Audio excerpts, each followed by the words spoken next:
As a general resource, the Marine Corps has 11 leadership principles that are public. These are not trademarked. These are, without doubt, the most valuable pieces of leadership advice I have ever come across. Hello, everybody. My name is Glen Gilbert, host of the Glen Gilbert Connection. Today, we're going to be talking about masculine leadership and a man's role in a relationship. Joining me today is Jordan Thayer, a first vice president and financial advisor at a global wealth management firm. Jordan was also a major in the Marine Corps, commanded 225 Marines as a company commander, and executed a 2013 combat deployment to Afghanistan. Welcome, Jordan. Thank you so much for joining me. Stoked to be here, as always. I just jotted down just a high-level definition of what I think having a leadership role as a man in a relationship should be. And it's basically masculine leadership should not be about self-aggrandizement or individual achievement alone. True leadership is about purpose, helping others, contributing to society, and being of service. The service-oriented approach builds lasting impact and legacy. Besides complete and total agreement, yes, I do have additional thoughts, but I'm sure we'll get far down into the weeds today. There's a concept that I've always carried with me since my time in the Marine Corps called servant leadership, and it can be boiled down very succinctly to what are some of your subordinates or direct reports' personal goals, ambitions, desires, getting to know your people, and aligning those goals with the greater organization's goals too, right? So I had various direct reports who, hey, sir, I'm trying to go this direction in my Marine Corps career. I'm trying to get stationed in this particular area. And it's, okay, great. Well, make sure if you can do a good job for me here, I'm glad I know that now that you've told me that. So I can put in a good word with the higher ups over there, and I can grease the skids. I can make it easier for you to get a transfer or an assignment over there when the time comes. So help me help you by accomplishing the goals that we have in front of us now together. So that is a useful concept. So the success of others is your success. Absolutely. Yeah. The success of those under your charge equals the success of the organization, right? The collective. And how do you carry that over to your relationship? I have to, I always wonder if I speak completely bluntly how much trouble I'll get in with my wife afterwards. But I do, in my heart of hearts, view it as a man's job to lead his relationship and his family. And it's not based off any, misogynistic tendencies or what have you. I really base it simply off of evolutionary history, right? If you... my diet, for example, I lean towards a Paleolithic diet. How do our, primordial ancestors eat? And, what differs between the modern diet and that leads to a lot of health issues. So how can I be more like that? Well, based off of all available evidence, in a majority of cultures, eons ago, and there's certainly exceptions, so I'll grant that. But by and large, the larger and stronger male species was the hunter-gatherers. The females were charged with caring for the young in the absence of the males and ordering keeping in order the home front to the best of their abilities, preparing meals and keeping things sanitary and so forth. In my view, from a high level, an absolute 50-50 partnership. Like each skills are a complementary skill set to the other sex, which I think is important. That's a great point. Complementary, I think is massive. Yes. I mean, literally, to pay very well-deserved credit where it's due, civilization would not be here without the feminine role supporting the masculine role. 100%. So it's a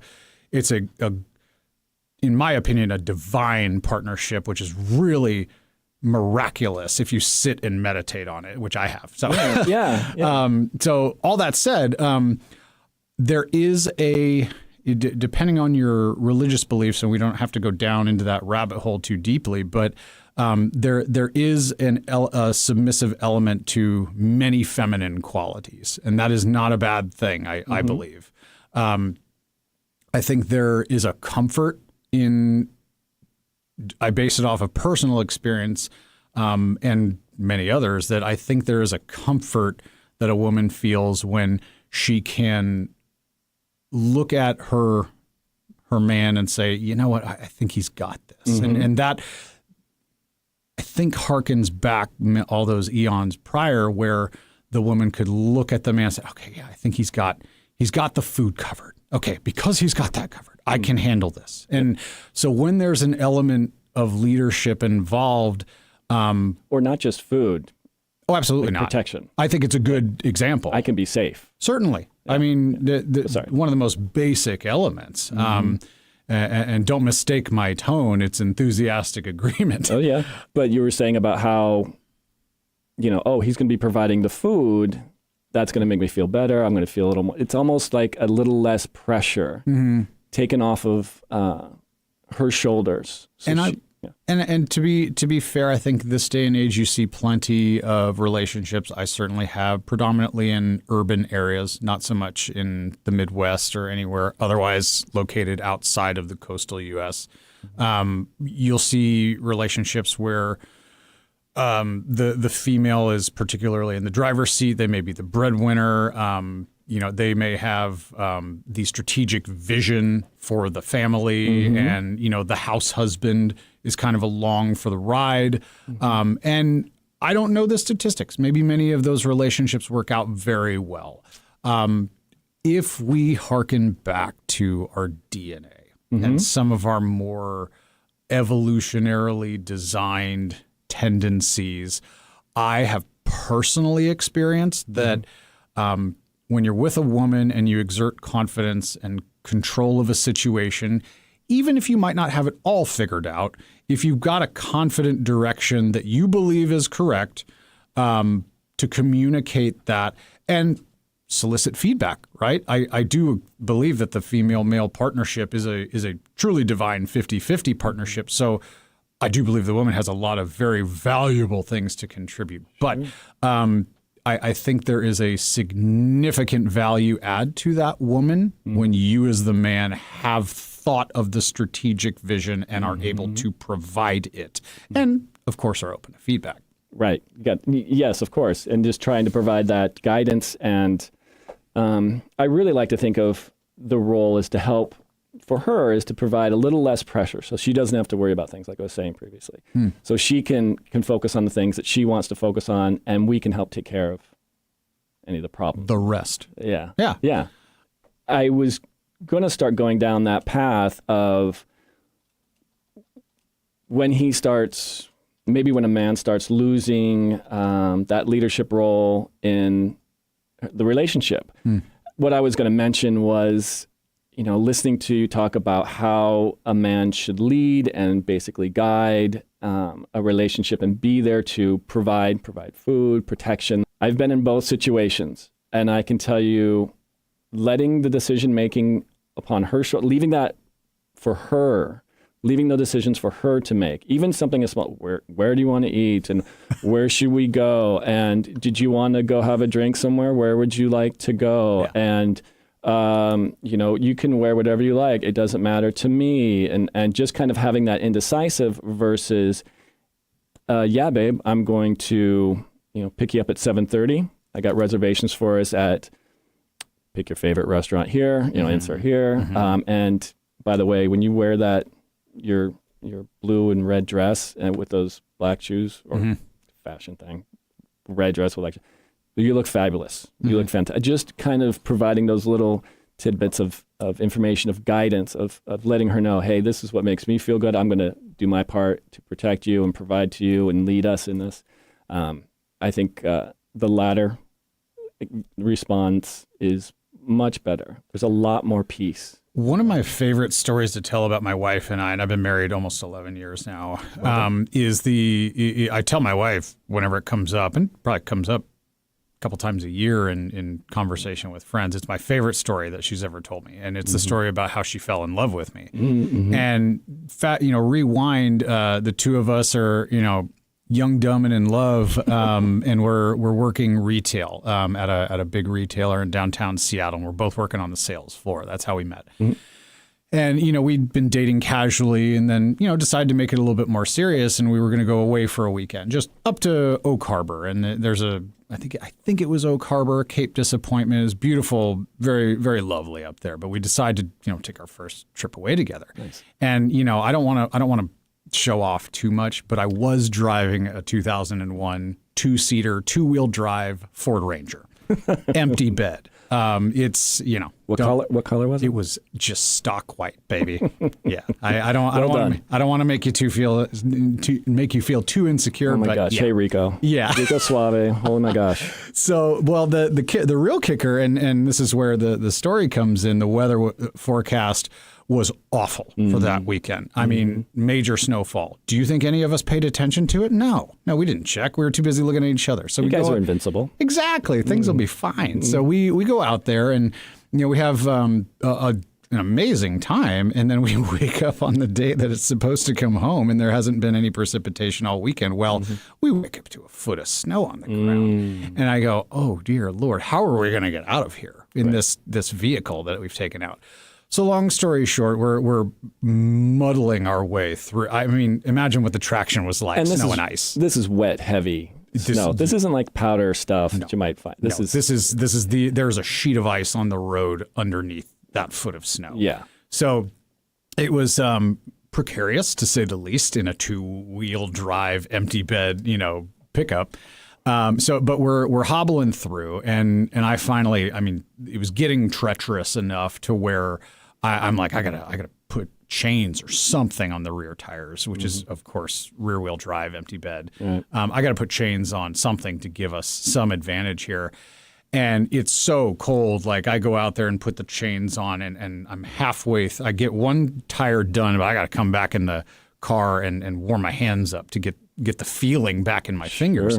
And my then girlfriend at the time, Julie, is like, what can I do? How can I help? And I said, I want you to stay here and stay warm. Right. I've got this. Yeah. And she's like, my eggs dropped at that moment. She's like, this is the guy for me. Oh my God. And, I imagine her telling the story as I've watched her tell it many times. She's like, and God is my witness. He got out of that car, slapped the other chains on, and got us to the ferry terminal, and we were home. And it was a little bit more circuitous a route than that, but we got there and she was fine. And then from that moment on, for her, the rest was really history. Right. Here's a guy who is not intimidated by uncertainty or a little bit of chaos sprinkled in.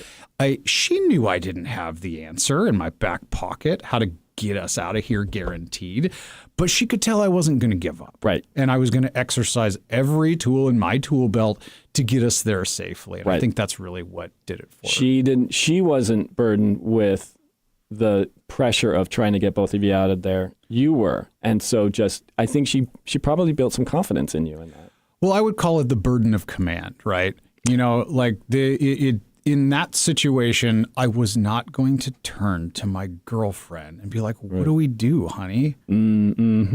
At all, ever. Were you in the military at this point, before or after? Is this? That is during. It was during my time, yeah. So you had a good sense of, this is what a leader should be doing. This is what I need to do. Absolutely. And it carried over to your, this is what I'm being taught in the military, and this is carrying over to my relationship, which is really working well. And I think that speaks, because I think your listeners at any point might occur to them, it's if you're in the Marine Corps, it's probably easy to think that way. How would I know? And to a certain extent, I give that argument some credit, right? Like I think most of us thrive off of role models, seeing the proper way to act role modeled, and so you can see what right looks like and then emulate it to the best of your ability. I was very fortunate to have a plethora of role models up to that point.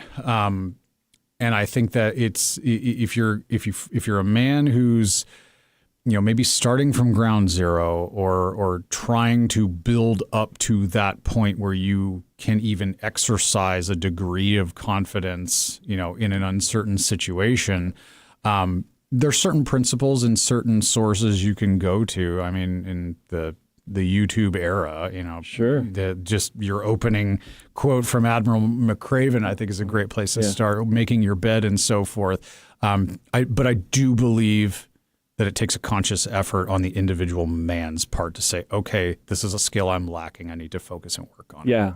So. Like if a man is struggling, let's say he was in a long-term relationship and he's either divorced or he's struggling currently in a long-term relationship. There are some things we can go over, but I was just curious as to what would be, besides start by making your bed. Yeah. What would be just a one sentence piece of advice to that gentleman or even a spouse of a gentleman where they see him struggling in a relationship? Like, she's unhappy with me. I don't know what's going on. I'm doing everything she asks me to do. Right. And she's still, we're not happy. Or I just got divorced. I'm struggling. I don't have my house anymore. Should I go out and start dating some more and try and have another relationship?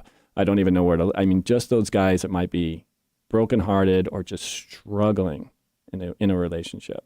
Like, where should they start? Ironically, I would pull it from as a general resource, the Marine Corps has 11 leadership principles that are public. These are not trademarked. These are, without doubt, the most valuable pieces of leadership advice I have ever come across. The Marine Corps is what's called an expeditionary force. We're first boots on the ground. And these principles have been forged through years of experience and trial and error under the most severe circumstances. Right. So in my view, there is no more undiluted source of best practices. So I've referred back to these countless times, and one of them would be the single sentence piece of advice to a man in that circumstance, and it's know yourself and seek self-improvement. Yes. So let's break that down. So know yourself. Okay, where am I at here? How do I feel about myself, both physically, mentally, professionally? An honest evaluation. Identify the key points that you're lacking. Where am I in my relationship? What is she angry with me about? And I wouldn't necessarily look to her for all of the line by line answers. I would discourage that greatly as well. I would agree. Yeah. So in knowing yourself is the first part, both where you stand in your relationship, where you stand with yourself. Right. And the most important thing is seek self-improvement. 100%. Because where are you lacking? I would start there. I would absolutely take stock of the things that you aren't lacking. Nobody is an absolute failure of a human being. If you're standing up straight with breath in your lungs, you've got something going for you. Leverage those strengths to the best of your ability. Keep them, keep those skills sharp. But if you've gone through a traumatic time or a painful transition, as we all do at some point, know where you stand and certainly come up with an idea of where you want to go and start small. Just make your bed, clean up your room, as JBP would say. So. There you go. So there's a couple clips I've put together, and there's just 3 of them, and most of them have similar themes of how a man should lead, what it might look like for a man to lead, and some examples. What I have here is one from Orion Taraban. I might have mentioned before. So he's the author of The Value of Others. He's the host of Psych Hacks, the Psych Hacks podcast. He's got a PhD. He's a therapist. Cool. He discusses the essentials of masculinity, and he states, within his experience as a therapist, successful relationship occurs, as we were saying before, when a man leads. But it's we're kind of backtracking a little bit. And how does that occur? What does that look like? And so I just wanted to show a brief clip on that. First and foremost, men, if you want to lead your woman, you have to be more competent than she is. Like, you have to be the better leader, or else why the are you in that role? And this is actually no small thing, as there are many very competent and capable women out there. As women continue to develop their own competencies, the bar is constantly being raised for male leadership. Good. Like, a little healthy competition never hurt anyone. Ladies, I want you at your best, because as far as you can go, I can go further. As high as you can climb, I can go higher. And as good as you can be, I can be better. If you're tough, I'll be tougher. If you're brave, I'll be braver. If you're kind, I'll be kinder. Like, I will justify my leadership by being, at the very least, just a little bit ahead of you. And the better you are, the more powerful the goad for my own self-development, which is wonderful, really. Like, I wouldn't be the man I am today without your often ruthless discrimination. And this, in my opinion, is the only legitimate basis of any leadership: merit. So the best way to get a woman to accept your leadership, men, is to become men worth following. What do you think? Agree and disagree. The impetus to improve yourself and be better, I think, is, basically what I just said. I would agree with that. Right. Definitely. At some point he commented, you have to be better than her in every single way, or something to that effect. Mm-hmm. I don't know if I agree with that, simply because, there's tons of things my wife is just smarter at or better at than me. And in that particular case, I don't think that is the basis for good leadership at all. There is never a case where a leader is better than everybody else at everything. I think merit is you will not find a better proponent for meritocracy than me. I firmly agree. But the fact of human nature is someone below you in a leadership chain at some point will be better than you at something. Sure. And it's no different in a relationship. So the things that you are good at, make sure they're useful, make sure they're applicable, make sure they're relevant and used often, and are as such that they do inspire confidence in your mate. But I think absolutely being open to your mate's input and feedback, because I do believe you are a team, right? If you're, I think a lot of those comments are super helpful, but I would hate to create a subtle undertone of I must be better in all ways. I must be the source of all knowledge. I must be the source of all strategic vision, et cetera. You won't lead any team effectively that way. You have to get buy-in from team members. It kind of removes the synergy you would have in a relationship. Yeah. Of course, she's going to be better at you than some things, and then you're going to be obviously better at her than other things. And if you just start overriding a lot of stuff, and maybe that's might be one reason why guys fall short.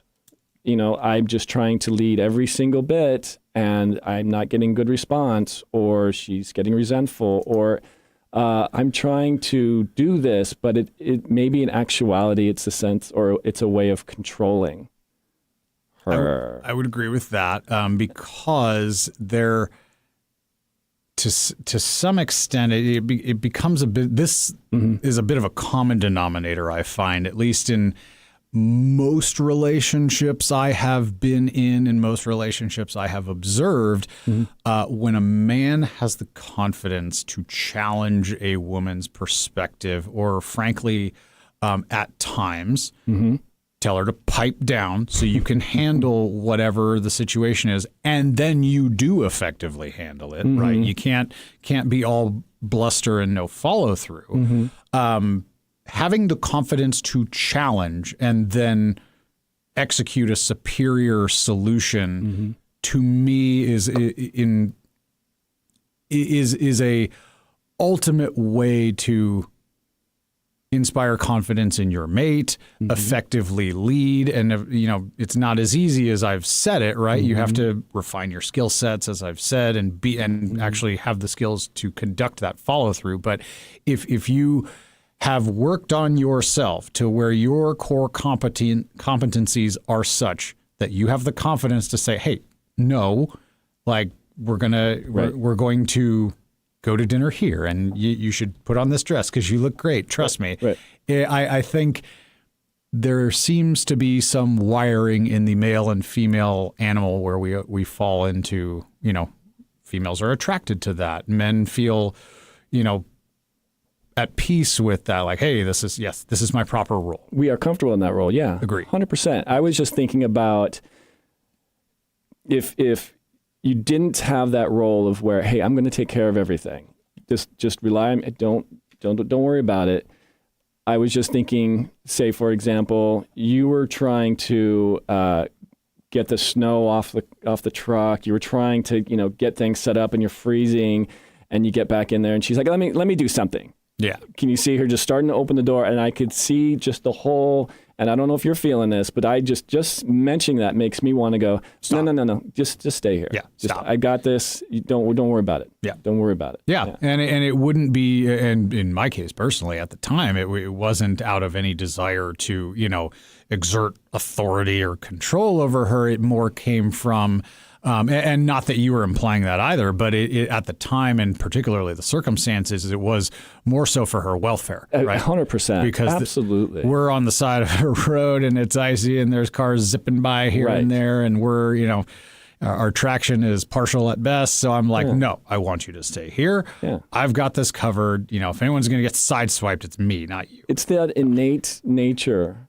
within guys to be like, to say, please don't. I don't want to see you hurt. Protection. I want to protect you. I don't. I mean, that's the worst thing. Is if she gets, oh, okay, honey, I'll stay in the car, and baby, you go out, and then something happens. Oh my gosh. And to take it 2 or 3 levels deeper, I personally believe it comes from our internal wiring, right? If I think in these terms very often in handling my relationship dynamics at times, and the motivation in that moment to tell her to stay in the car was more of, it was certainly a protectionist on the surface. But if I peel back the onion layers, I truly believe it was, if something happens to her and that may kill her or damage her ability to produce offspring, then me, who's genetically designed to spread my seed and populate, is going to have something unfulfilled, right? So, and that's a problem. Right. So there's very much a genetic coding that I think is frivolous to ignore. That's a great point, where it's just that innate instinct to be, this is who's going to take care of my offspring. This is where my lineage is going to start being fulfilled. Yeah. Can't do it without her. Right. And so, of course you'd want to protect her. You want to make sure she's safe. You want to make sure she doesn't go out and get frostbite on her fingers. Well, and that's the more selfish, evolutionary gene side of things. Certainly at the time I was crazy about her, and I just didn't want anything bad to happen to her. But that's innate. Maybe it might be a little military training, but I would say that very logical. It would have come up anyway, certainly, without any military. It's just something it's ingrained in us, 100%. In our DNA. Yeah, I think most of us, at least. I do believe, frankly, that these days, in the as wonderful as our first world existence is, I believe most people haven't any clue how good they have it, myself included. I do a great deal of personal recreational reading on the Soviet Union and communist dictatorships writ large. If you haven't read The Gulag Archipelago by Alexander Solzhenitsyn, you absolutely must, because you can understand in great detail the absolute evil that men are capable on each other, and the generations of absolute horrible quality of life that can result from that. In this day and age, I think most men who are somewhat in tune with themselves realize those hardwired motivations and instincts.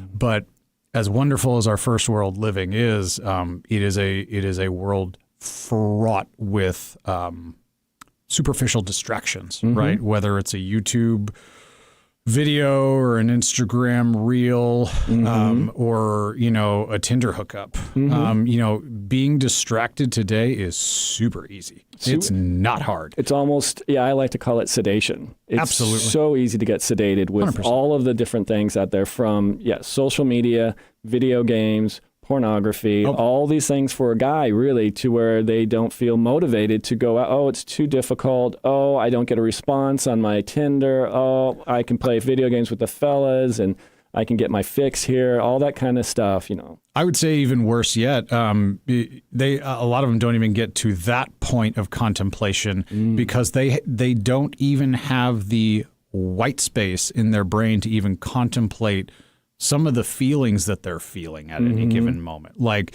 if one of them felt that particular motivation or instinctual urge or whatever, some of them might not even really truly appreciate, maybe none of them have actually sat down and said, what do I really want? And what is this trying to drive me towards? How could I shape this into the most constructive thing it could be? And so I think the urge to reproduce is a perfect example, right? Like instead of hopping on the hamster wheel of Pornhub, maybe I should get in the gym. Maybe I should talk to my stylist, or find a stylist, update a wardrobe to something presentable, and really go out and put myself out there and try to find someone to form a fulfilling relationship with. Yeah, I especially thinking for those guys that are sitting in the basement or starting over or in a rut in their relationship, what can be done differently? Where can they start over? What should be done?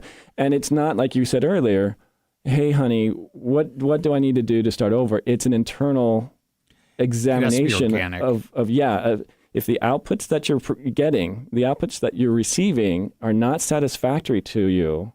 And this is, I'm speaking for myself too. I mean, I went through this when my outputs were I was not happy with what I was seeing and what I was receiving in relationships. Absolutely not. And I had to do that internal, what am I doing here and what is wrong? So basically, if my outputs are not satisfactory, what are the inputs that are getting me stock? And then how can I change those inputs? And I think starting from a baseline, starting where you just, I'm not in a good place, or this relationship ended disastrously. I think it's imperative. I guess there has to be some need, a desire to do that. You can be like, okay, well, I'm out of this long-term relationship, and the wife's, thinking I'm just too lazy, and I got to get I'm hitting that video game with the guys. I don't really care what else is going on or whatever. Yeah. And I can appreciate too, there's nothing wrong with, recreational habits when they're kept in check. Right. And I think that a lot of guys who are starting it over, it can seem an insurmountable mountain to climb. Right. Huge. I'm 40 pounds overweight. I haven't seen decent sunlight in maybe years. Yeah. I don't have any more friends, right? I've lost touch with them. Social network is destroyed. Where do I start? Like the video game's all I got, right? I've got some buddies across the country, across the globe that I game with, and they get me. Right. I can appreciate that, but as social animals, nothing will compare to face-to-face physical interaction with people. 100%. I think you are selling yourself short. I think your DNA falls apart, is damaged when you recuse yourself from the entire world. So if you're at that lowest of lows, if you've got the inclination, the discomfort, you're just not happy with where things are at, I think that's the first start. If you're happy wallowing in it, or maybe you're not wallowing, maybe you're embracing this, recluse lifestyle, best of luck to you. Your lifespan just dropped by 30-40%. But, if you are at the point where you're like, man, I really do want to make a change, I just don't know where to start. Right. The very first thing without question that I would start with if you haven't made your bed already, I would start with that because it's so easy. The second thing is just take a walk around the block. Just walk around the block. I don't care where you are. Walk around the block around your apartment building. Doesn't have to be far. Doesn't have to be miles. Just go outside and get your blood pumping because there's zero question that is good for you in every single way. Fresh air, natural light, exercise, and you've already started on the road to building more self-confidence, right? Just with those few simple tasks. 100%. I thought there was some study out there by the journal of, I don't remember, and the authors of no one's going to care. I don't remember what it was, but it was something about just a walk, a simple walk for maybe 15 minutes to an hour. So beneficial for Well, there's a very good quote. I actually I came across it serendipitously by Soren Kierkegaard. If you haven't read Kierkegaard, I highly, highly recommend. Above all, do not lose your desire to walk. Every day I walk myself into a state of well-being and walk away from every illness. I have walked myself into my best thoughts, and I know of no thought so burdensome that one cannot walk away from it. But by sitting still, and the more one sits still, the closer one comes to feeling ill. Thus, if one just keeps on walking, everything will be all right. So I actually saved that one the other day because it's true. It's true. Yeah. When you're sedate and you're not moving, your body recognizes that. Great word. When you're sedate and you're just, I'm going to sit here. Maybe playing video games is great. It might pump up a little bit of adrenaline, but you're still not doing anything productive. You're not getting out there. You're not meeting people. Human beings are social creatures. 100%. We need to get out and socialize. And getting out there and starting to walk is a way to start. Well, and I laugh too because at some point, you're going to end up running into other human beings while you're walking, right? And who knows, you might see a pretty girl who's out walking too. And if you make that walking a habit, you might realize that she has a habit of walking that same route too.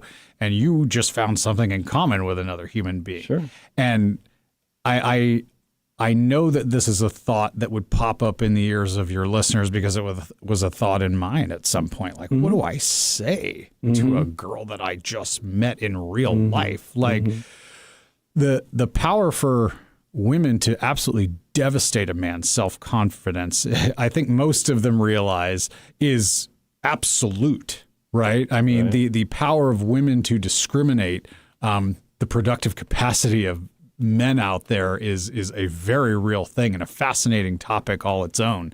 But if you encounter a woman and you're at a loss for words, I started with this crazy phrase that you won't believe worked the first time I use it. Hi. Oh my God, that's insane. Holy cow. It doesn't have to be super slick. It doesn't have to be super slick. It's more of just how you doing? Yeah. How's your day going? Yeah. And even before getting to that point of where you're approaching, I'm thinking about those guys that, like I was saying before, are struggling, that are having really a lot of trouble with their relationships. Even if they start looking at, the past relationship they have and the outputs were not satisfactory, where do they start? Even before saying the hi, but getting out on the walk can kind of help to start thinking about what can I do differently? And I've got this clip by Michael Sartain. He's the founder of Men of Action. He talks about leadership, but it's basically where a guy might be able to start thinking about leading in a relationship and preparing for that hi, preparing for that, hello, how are you? An evolution for women to give you an instruction manual on how to make them happy. Yeah. Often you guys will find that if you do exactly what your girl tells you, she will punish you for it. So he's talking about how if you're allowing yourself or allowing her to lead you, expecting her to tell you how you should lead is a bad idea. It was a bad idea.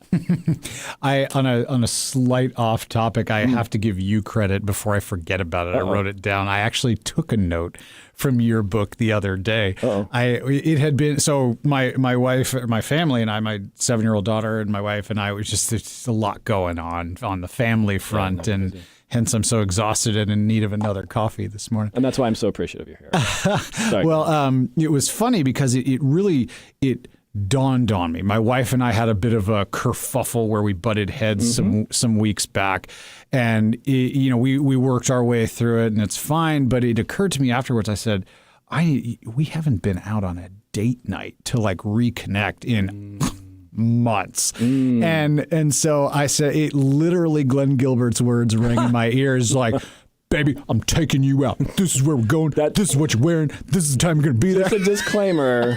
That's not verbatim. Yeah, it wasn't. But effectively, I did that, and I watched our chemistry change like that. Beautiful. No joke. It really. I don't know why I didn't think of that to tell you first thing before we stepped in here. But it was just such a great reminder anytime I've talked with you. And we got, grandma to look after Grace, and we went out and had a great time. And we hashed through some of the other deeper topic stuff we were talking about some weeks prior. And it was that chance to reconnect that wouldn't have happened. It wouldn't have happened unless I was like, this is what we're doing. Yeah. Showing some guidance, showing some leadership, saying, it was almost like you're stressed, and then she's like, oh, he's stressed. I'm stressed now. What's going on? And for you to take a step back and go, we haven't connected in a bit. Yeah. That's fantastic. And it might be what she just was hoping for in the first place. Just, let's reconnect. Sure didn't hurt. Yeah. That's something I noticed in my relationship now is when I'm distracted with the things I'm working on, and I haven't shown my girl, I'm like, she's making me dinner, she's inviting me over, she's doing all of these she's setting up reservations. I'm like, let's have some Italian tonight. Reservation. What do you feel like? How about some Mexican food? Let's go. Let me take you out to Mexican food. I'm not sure what, and she'll do those little things because I'm so focused on some other stuff. And then when we get out there, I don't know. I just want to let you know I appreciate you. I appreciate you taking some reins. Usually I like to make the reservations. Usually I like to be a little in charge, but when I get distracted and she can step up, I'd like to show her some appreciation. Sure. Yeah. And I think we talked about this before with James Sexton, that divorce. He's a New York divorce lawyer. I think he has the book. If you're in my office, it's already too late. Yes. Seen him on a couple podcasts. A little bit of even little Post-it notes, little things to show that you're still thinking of her, that you appreciate her. Oh yeah. That those little tidbits of attention are going to bring her back into your frame. Well, it's funny. We're coming off yet another Valentine's Day, and my Valentine's Day card to my wife, I kid you not, I listed out all the things that she does that I appreciate. Thanks for gathering all the trash in the house. Thanks for doing this. Thanks for blah, blah, blah, blah. Yeah. And she looks at me with tears in her eyes. She's really? Like, thank you so much. I go, hey, no, thank you. I'm just listing out all the stuff you do, so I don't have to. Yeah, just a little bit of acknowledgement can go a long way. Just say, you know what? I've been distracted. Yeah. I just want you to know I appreciate you. Yeah. Just showing them some attention. They'll show you appreciation, but just some acknowledgement. I mean, we all, and this is tip to all those ladies out there, guys are forgetful. We forget stuff. We forget to take the garbage out. We forget to do the little things that maybe is normally expected of us. And if it's better to come to us and say, I got the garbage tonight because I know you're really distracted. That goes so much further than, you haven't even taken out the garbage yet. What are you doing? Yeah. It's almost belittling. As with all things, I think there's a lot of balance there. Like a man really should take up the responsibilities that he's tasked with or volunteers 100%. For. But the exceptional moments where you can tell he's overwhelmed and you have a spare minute to alleviate him of that responsibility. Oh my gosh, it does mean the world. But I can see, I have personally bore witness to many situations where, I've literally asked him to do this for years on end and he's never done it. And it's like, okay, well now you don't have an honest collaborator. Yeah. Right? You need someone who is clearly invested in this partnership and wants it to work for the long term. Or potentially you're dealing with a dishonest interlocutor, if you will. That's stuff I want to touch on too. I wanted to finish up Michael's video here. Puts it really succinctly as far as what a man should start doing, just kind of start over. And one of those things is just start focusing on your boundaries and your purpose. Don't start with the relationship. Don't start trying to pursue another relationship if the one you just ended badly and you don't know why, and you just, but yeah, I just really wanted to go through his video and because he talks about boundaries. The issues that happens is like when you set boundaries as a man and understand that I have my path and purpose and you can join me on my path and purpose. You have to allow me to lead. If you understand that, what will happen is initially you're going to get pushback. And then eventually what you're going to find is that she's happier. Just the end result of having those boundaries set in place, spending that time to know who you are, what you want out of life, what the purpose is. And then, obviously being a man of integrity, which is my suggestion. But once you have a purpose, once you have something you're pursuing, and I really don't want to deviate from this purpose. I don't want to deviate from my boundaries, because every woman's going to throw something out at you that's not going to be agreeable, and it may even cross a boundary. But it's also, I think, a way for a woman to say, is he going to let me tell him what to do, or is he going to follow his own boundaries, his own purpose? Am I going to distract? Am I going to get him off his purpose? Am I going to talk him out of what he's able to do, or is he going to stay in there? And then I think for a guy to be able to say, yeah, this is my purpose, these are my boundaries, and I don't really agree with what you're trying to have me do. Yeah, and it's one of those things where if you continue on down that path of, hey, I'm really not going to do that. Mm-hmm. And she keeps coming back saying, no, I really want you to. Then there's obviously a disagreement in what purposes. I think you touch on what I mentioned earlier, knowing yourself, right? And I would argue there is a very large population of men out there that don't know themselves, who haven't sat down and really asked and reflected on what am I about? And more importantly, what am I working towards? What is my strategic vision? What is my vision and my path? And, what are my boundaries that I perceive could prevent me from accomplishing that? And what is going to be my well thought out response to those that try to violate those boundaries? Right. So when you have no map and you have no compass, I'm not surprised you feel lost and adrift. So in addition to, if you're starting over, I think certainly the physical work is important. Make your bed, take a walk, absolutely get into the gym and start lifting some weights sooner rather than later. But I understand we all start at different places. But in my opinion, the hardest work is happening between your ears. Right. Who am I really? And the best way I've found to navigate that process is you have to write it down. You have to journal through it. Oh, yeah. You have to write out some sentences that you think reflect your strategic vision and realize, oh, that's not right. No, let me adjust this a little bit more. There is no more effective way to go about it. Marcus Aurelius, who was arguably the most powerful man in the world at one point, wrote Meditations as a journal to himself. Highly recommend reading it for those that haven't, but classic Stoic philosophical text. But if you're not parsing through your ideas in your own head and making them more concrete on a piece of paper to be evaluated and oftentimes debunked, maybe the stuff that you're thinking really isn't all that accurate. I'm guilty of it. Right. I have stuff that, is thoughts bouncing around in my head that really get out of control that aren't accurate. So in order to write everything down, I think you're going to be more efficiently build your personal strategic vision. Yeah, I'm trying to look for this book. Here it is. Start with Why by Simon Sinek. Oh, great.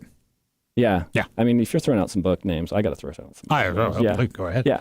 But I totally agree. I think if a guy wants to get back on his purpose and figure out what's going on, journaling is a great way to look at it. And it's not, maybe if you want to see a therapist, that's great. Journaling is great. Talking with your friends, guy friends, to bounce this stuff off of them. Great. If you have close friends, I think this book, can definitely help to start finding what the purpose is, to find out where you need to go. It'll start that whole process of being creative while you're taking a walk. You can listen to this book, and you don't need to sit at home and read it. You can just listen to the book while you're walking, and then start developing your purpose, your boundaries. I think in this day and age, as I mentioned, our very overstimulated Western society these days, you don't always have to be doing something. As a matter of fact, it's probably really, really good for you to sit there in uninterrupted silence for 60 seconds. Can you honestly remember the last time you did that? No. I listen to books like at twice speed, and then my girls, "Are you okay? Are you a little tense?" I'm like, "No, I'm just getting stuff done, babe. Just going." And she's like, "Hey, just maybe take a minute to just let your brain breathe." Well, and to digest, right? 'Cause, Yes. all that content that you're taking in, while constructive. I mean, how much of it gets integrated into your strategic planning or your goal setting or what have you? I mean, it definitely does a lot of good, I think, to just sit and think about it too. Definitely. Just listening to stuff to tick the box versus listening to something to understand it, absorb it, and then put it into play. I think that's also Michael Sertain's group, Men of Action. It's all about just action. Don't talk about it. Just do it. Stop thinking. I love that. Yeah. Stop thinking. Just do it. I love that. Yeah. I think that's a really good premise for those that are really at the starting gate of redesigning their lives. I know I am guilty of this. I want to sit there and think my plan through. How's it going to go? Where could it go wrong? And all of us, I believe, are susceptible to planning paralysis. Right? 100%. You absolutely will not have a perfect plan. You're going to go out and make mistakes. You're going to flub that introductory line. You're going to, use the machine incorrectly at the gym. You can't be afraid to be new at something and make some mistakes, because that's where the greatest learning happens. And it's going to feel so uncomfortable because you are learning something new. So once you start learning something new, don't let that uncomfortable feeling stop. I can say, even this podcast, I just need to get a better camera. Oh, I need to get a better mic. Oh, I need to have a background better. Joe Rogan started in his closet. I don't know if he had a camera phone or what, but started in his closet and was just like, hey, blah, blah, blah.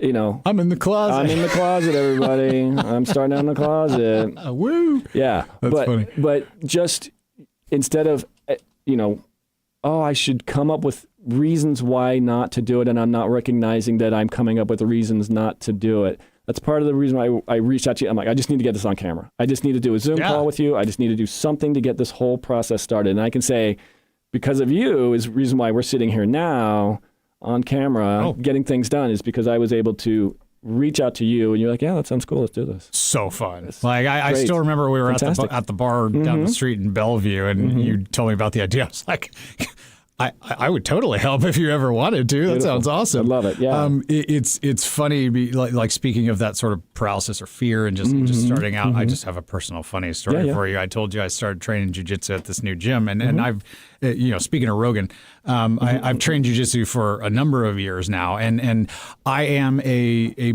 blue belt, which would imply a not totally beginner level. I am far from, an expert, you would call it. But it was so funny speaking of being afraid, starting something new. Yeah.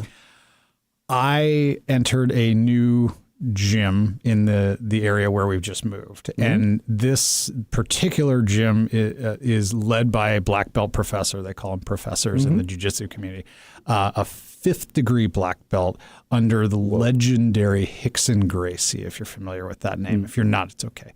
But it's a very absolutely revered name in the jiu-jitsu community, and to have access to a professor that was trained directly under that individual is a privilege. And to say nothing of the fact that he's a 5th degree black belt. So that's easily 20, 25 years of black belt experience. Right, because it takes about, just to get to a black belt, you're going through what, 8 or 9 levels? It's about 15 years to get to a black belt in jiu-jitsu. Just to get to a black belt. Yeah, and there's white belt, blue belt, purple belt, brown belt, black belt. Right. And 99% of people who start jiu-jitsu will never reach black belt. Right. For a variety of reasons. Sure. But the speaking of fear of the unknown or fear of starting out incorrectly, as a blue belt, I walk into this gym, and granted, I'd taken about a year off. I had a very, very tough transition at work all throughout 2024, which just did not allow time to train regularly.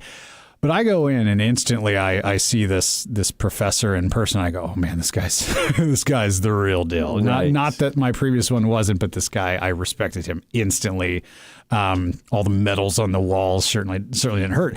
And my first training session there, I had white belts like just cleaning my clock, taking my lunch money, Really? and I was powerless to stop them. And in a grappling scenario, you can use strength if you want. It's your funeral if you do. You need to understand the techniques, because strength is like an hourglass with sand going in it. You're going to run out of steam. Sure. And technique will beat strength a majority of the time. And how did it feel with the white belts taking you out? Horrible. Right. It but felt horrible. you were learning a new way Absolutely. of the art. Absolutely. And you were willing to put yourself out there, as uncomfortable as that is, as uncomfortable. I was explaining to Camilla, I'm explaining to my girl, starting something new, getting out there and trying to do it. It's sort of like riding with the opposite hand you're used to, but then someone's also punching you in the gut. Yeah. I would say something a little lower, but it's very much, it's almost like doing stand-up comedy without your pants on. Yeah. I mean, you're trying something new, you don't know if it's going to work, and people are going to see it and they're going to ridicule you. I mean, it's just how it is. Absolutely. So with practice comes perfection. Well, And it's going to start out, everybody that starts out is always, yeah, it was terrible, it was junk, it was crap. But the worst part too is the professor asked me at one point, he says, oh, I've noticed, you do this in a certain technique. How many of this particular technique are you proficient with? I stare dead in his eyes. I go, none of it. And he just looks at me and goes, okay. And I felt about that big. hey. He's like, you're a blue belt and you're not familiar with it. I go, nope. And it's been a year since I've trained too, so that doesn't help. So, but to your point, a little bit of, comfortable being uncomfortable. I knew I wanted to be better. It's part of my strategic vision. So if I had to go in for 3 weeks and get stomped by white belts, so be it. Yeah, and you're willing to take that chance. You're willing to take that risk. You're willing to, I mean, that's a lot worse than riding with the opposite hand. Right. That's like, I'm putting myself in a position where people that haven't even spent half as much time are going to take me down. Yeah. And But to do that is a big step. And it's almost you're checking your ego. Yeah, most certainly. Which I think is a big part of the whole premise here of is my ego getting in the way of things? Am I, wanting or expecting certain things from a significant other that are not coming through? Are things kind of just, not going my way because expectations or my thoughts of how a relationship should be, or I'm not willing to take that chance on something new or trying to improve myself or level up. Everything should just be kosher. Everything should just be fine. I'm coasting through life. She should be okay with that.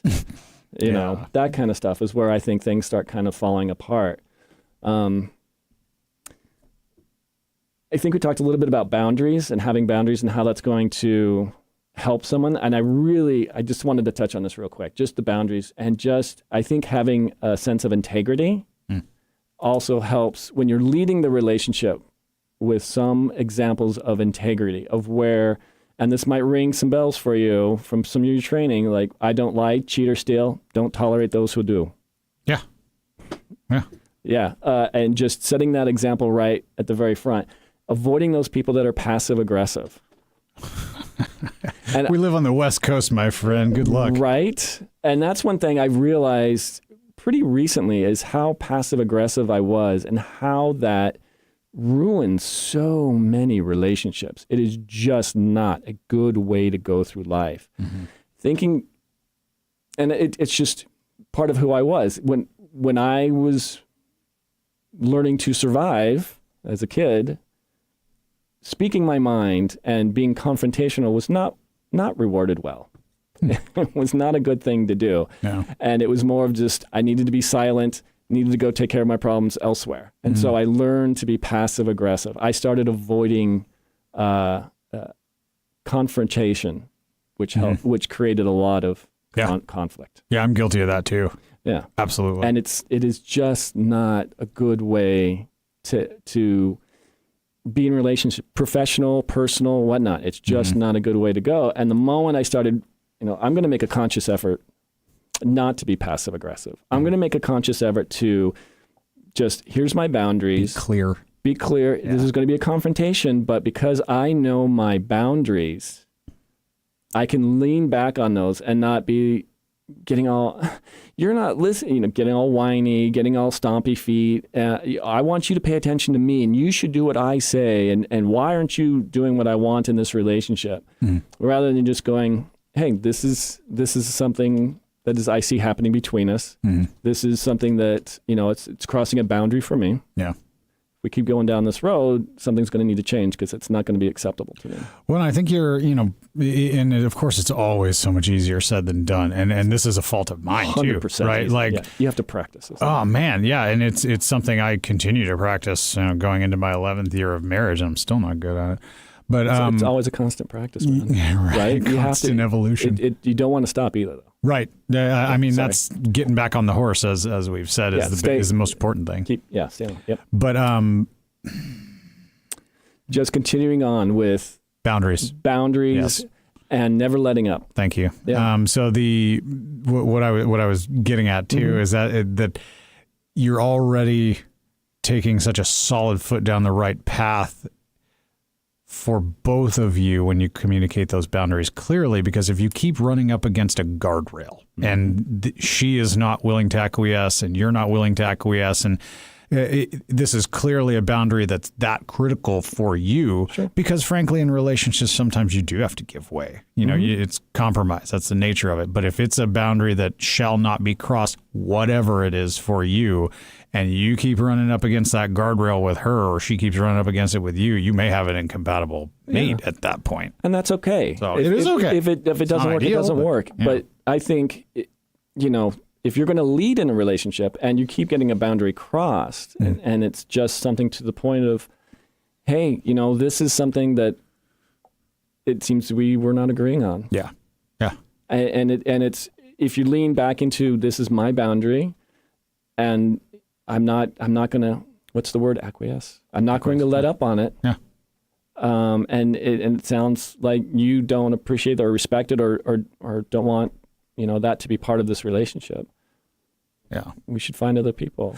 Yeah. There's nothing wrong with that. Well, you're right. There's nothing wrong with it, but time invested in the relationship, stage of life, it can be a very hard conclusion to come to, definitely, but you're right. Yeah, that's what I was thinking about earlier. I forgot to say is make sure these boundaries are mentioned up front. Right. Set them up front. Set the expectations early. It's like, these are my boundaries. And it shouldn't be something like, oh, I expect you to be blah, blah. I want dinner on the table at 5. I mean, let's keep the boundaries, realistic. Within the human realm. Yeah. Be respectful. Right. Be kind. Be appreciative. Be... have some integrity. Totally.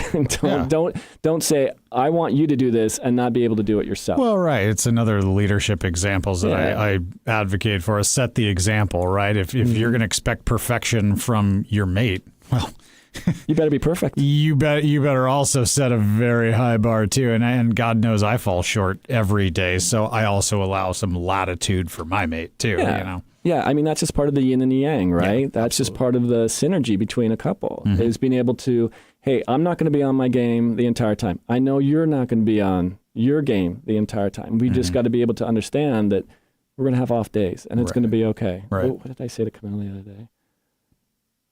day?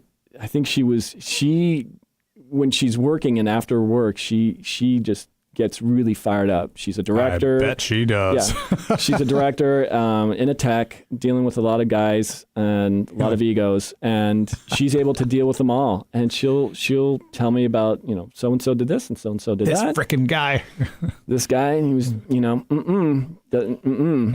and she'll vent, and I'll be like, you're kind of worked up today, aren't you? Yeah. She's like, am I? And I'm like, a little bit. a little bit. Just go ahead. And I was like, go ahead, keep going. Yeah, keep going. We got this. And she'll laugh. She's like, oh my gosh, I can't maybe shit you. I'm like, yeah. You're like, you need a refill? Yeah, exactly. Exactly. Need a little refill? So I've got this video.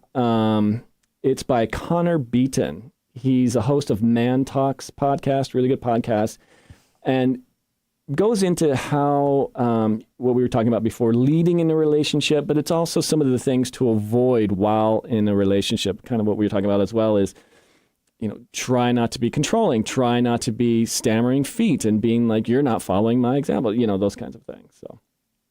Is not leading. Reacting is an unconscious process that often leads to reflexive, childish responses that almost never yields the result that you want. I cannot stress that enough.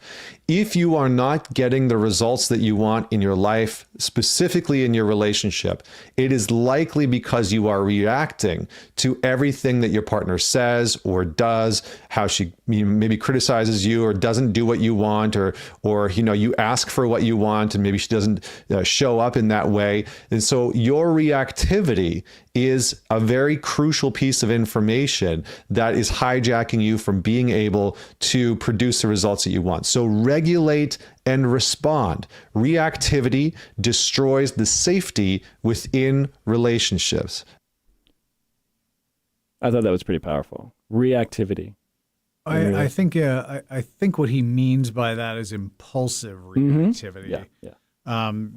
Judging by the regulate and respond, which that was going to be my input. That an impulsive response is one thing. I think we all are by our nature going to react to things, but you do have control over being impulsive or not, and that if that's one thing in my genetic makeup that I do, it's certainly a measured response. And for better or for worse, I sometimes take days to process that measured response, and that's not always a good thing. But I agree. I think if you're going to impulsively, throw a tantrum for, as a result of what's been said or done or whatnot, I think that's going to get you nowhere. Yeah. Let's finish this one. I just want to, there's a few more things he adds. It's really good.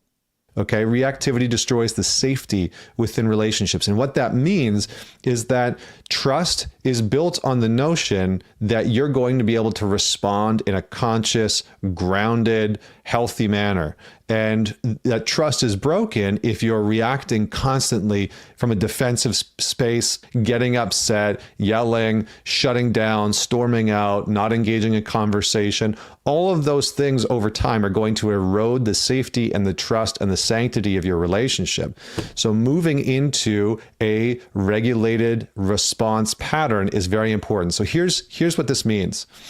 It means that you notice your physical and emotional response to something, to the stimulus, right? To your partner saying, hey, you forgot to take the garbage out. So maybe the reactivity pattern would be, well, you just don't know how much else I've done today. You didn't notice that I folded the laundry, put the laundry away, or you don't know how busy I've been at work today. Or that would be the defensive reaction. The grounded response would be to breathe, take a moment to notice what you are physically feeling, right? Maybe you feel some agitation brewing up. Maybe emotionally you feel immediately angry. And to breathe and to pause and to say, is it true? Is it helpful? Yep, it's true. I forgot to take the garbage out. Is it helpful? Yeah, it's a great reminder. Okay, you know what? You're right. Cool, no problem. I got it.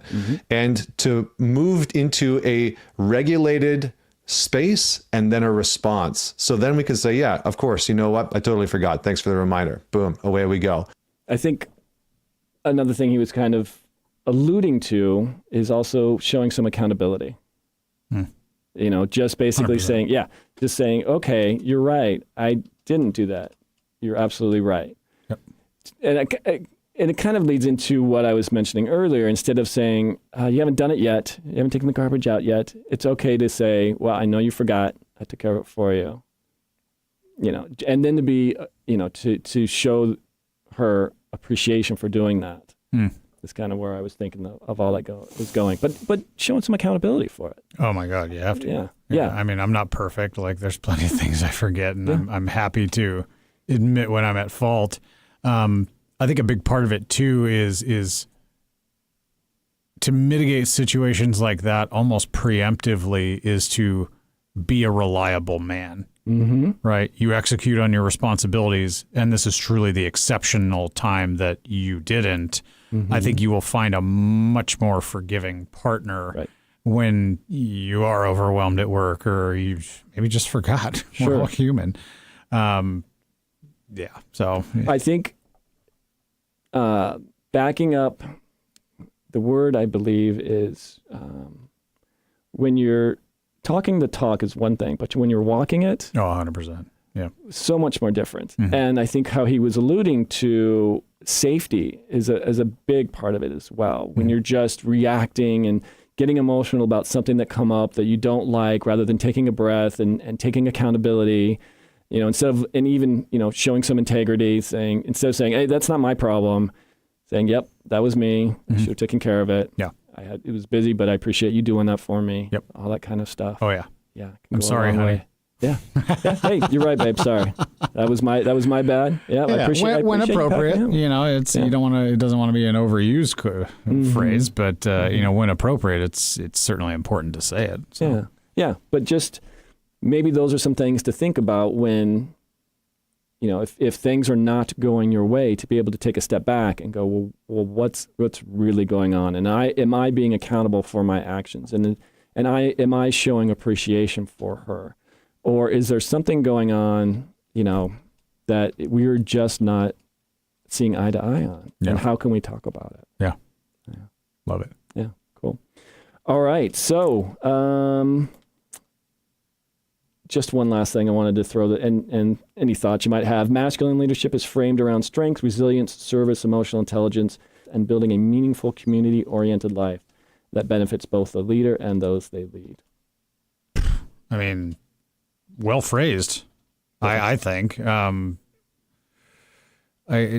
me, and this is definitely my legacy Marine Corps programming, it always comes down to a strategic vision, right? And all of those things encompass the many dimension of a strategic vision for one's life, to be part of a loving community, have a loving relationship, have all of those idiosyncrasies I think that you covered, emotional intelligence and so forth, mutual support. It's all got to be there in a reasonable balance. Sure. And it's hard to juggle all those things. You hear it so many times that marriage is one of the hardest things you'll do. But it's obviously very rewarding, though. Absolutely. Yeah, 100%. Yeah, and I think Orion Terabin mentioned that earlier, that one of the more happy in general, from his experience as a therapist, what he has observed is couples that are the happiest is when a man